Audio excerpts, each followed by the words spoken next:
Hello বন্ধুরা, সবাই কেমন আছো? আজকে আমি বানিয়েছি ম্যাঙ্গো মালাই, মানে ম্যাঙ্গো রসমালাই বলতে পারো। রসগোল্লাটা নেই, কিন্তু মালাইটা আছে। ম্যাঙ্গো মালাই বানিয়েছি। তো এটা আমার প্রথম বানানো। তো কেমন হয়েছে জানি না এখনও। তো তোমাদের সাথে রেসিপিটা শেয়ার করছি। দেখো ভেতরটা এমনি হচ্ছে। প্রথমে আমি দুধটা গরম হতে দিয়ে দিই, কারণ দুধটা গরম হতে ফুটাতে হবে। ফুটিয়ে ঠান্ডা করে তারপরে ওটাকে রেডি করতে হবে। প্রথমে আমি মাপ করিনি, কিন্তু দুটো আম দিয়ে করব, তাই দু তিন কাপ দুধ নিয়ে নিলাম আন্দাজ মতো। কিন্তু আম অনুযায়ী দুধটা অনেকটা ফুটে ফুটে একটু হয়ে যাবে, তো সেই মতো অনুযায়ী দুধ নেবে। তো আমি দুধটা নিয়েছি। দুধটা নিতে গিয়ে একটু পড়েও গেল, সেটা আবার পরিষ্কার করে দিচ্ছি। তো আমগুলো কি করে রেডি করছি তোমাদেরকে দেখাই। একটু শক্ত দেখে আমগুলো নেবে, কারণ খোসাগুলো পরে ছাড়াতে হবে, সেজন্য একটু শক্ত দেখে আমগুলো নেবে। মাথাগুলো একটু বড় করে কেটে রাখবে, কারণ আমি পরে বলছি সেটা। প্রত্যেক দিন তো রান্না দিই, আজকে একটা সুইট ডেজার্ট দিচ্ছি। তো তোমরা বানিয়ে দেখো কেমন হয়েছে। মাথাগুলো একটু বড় করে কেটে রাখছি। এখন হিমসাগর আম প্রচুর পরিমাণে, হিমসাগর কেন, অনেক রকমেরই আম বাজারে এখন পাওয়া যাচ্ছে। তো আমি হিমসাগর আমই নিয়েছি। হিমসাগর আমটাই আমাদের ঘরে বেশি আনা হয়। প্রচণ্ড মিষ্টি আমগুলো। তো আমগুলো প্রথমে নিয়ে মাথাগুলো ভালো করে একটু বড় করে মাথাগুলো কেটে নিয়েছি। এবারে ভেতরের আঁটিটাকে আমি বের করে নেব। বের করতে গিয়ে ভালোই বেগ পেতে হয়। আমের যে রসগুলো ওগুলো একটু সামান্য বেরিয়ে যায়। আমি সত্যি যেটা করেছি সেটাই তোমাদের সামনে তুলে ধরছি। আমের রসটা অনেকটাই আমার বেরিয়ে যাচ্ছে। পাকা নয়, কিন্তু তাও এখন তো আম পাকাই হয়ে গেছে, সেহেতু আমের আঁটিটা বের করতে একটু কষ্টই হচ্ছে।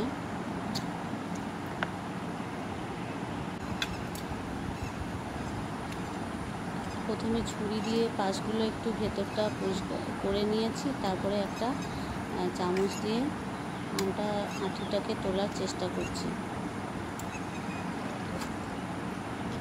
ওকে হাত দিয়ে বের করতে হবে মনে হচ্ছে।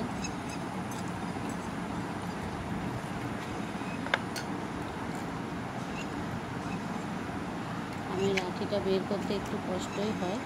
যদি আরেকটু শক্ত আম হয় তাহলেও হবে, কিন্তু মিষ্টতাটা হবে না, সেজন্য একটু অসুবিধা হবে। এই যে আমের আঁটিটা বেরিয়ে গেছে, দেখো ভেতরটা আছে, আমের শ্বাস আছে, কিন্তু তাও আঁটিটা বের করে দিয়ে অনেকটাই ফাঁকা হয়ে গেছে। এবারে ওগুলো রেখে দুটো আমের করছি, যেহেতু দুধটা এদিকে ভালো করে ফুটতে দিয়েছি, অনেকটাই ফুটে গেছে। একটু ফুটে ফুটে ক্ষীরের মতো করে নিতে হবে।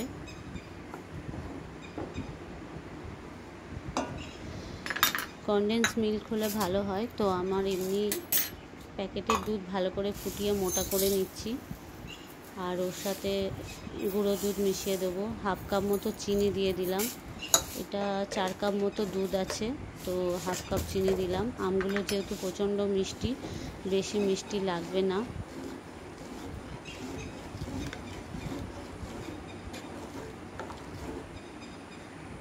আর একটু ভালো করে ফোটাতে হবে। আমি এটাতে 5-6 চামচ মতো গুঁড়ো দুধ দিয়ে দিচ্ছি, যেহেতু দুধটা ফুটে অনেকটাই ঘন হয়ে গেছে। তাও আমি 5-6 চামচ মতো গুঁড়ো দুধ দিয়ে দিলাম। গুঁড়ো দুধ দিয়ে এটাকে ভালো করে ফেটিয়ে নিচ্ছি, ভালো করে ওর সাথে মিশিয়ে নিচ্ছি।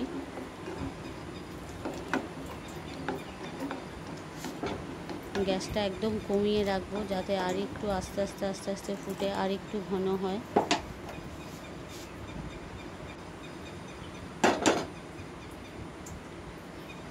ঘন হয়ে গেছে, এটার মধ্যে জমে গেলেই দুধটা ফ্রিজে দিলেই জমে যাবে।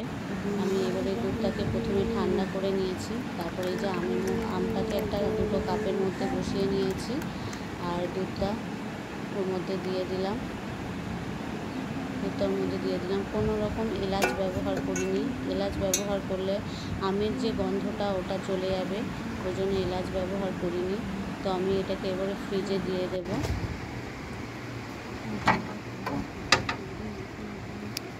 ফ্রিজে রেখে দিচ্ছি।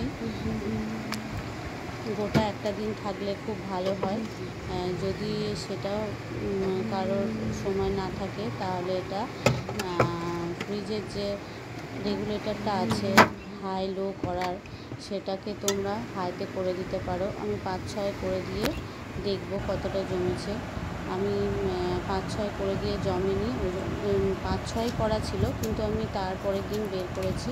আমি খোসাগুলো ছাড়িয়ে নিচ্ছি। প্রচণ্ড ঠান্ডা, ধরে রাখা যাচ্ছে না, যেই বাইরে বের করেছি গলে গলে যাচ্ছে।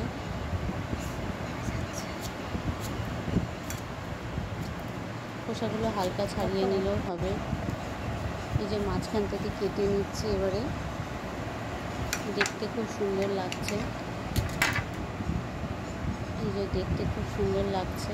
তোমরা করে দেখো বন্ধুরা, ভালো লাগবে। যদি আমার ভিডিওগুলো ভালো লাগে অবশ্যই সাবস্ক্রাইব করে দেবে। Bye bye.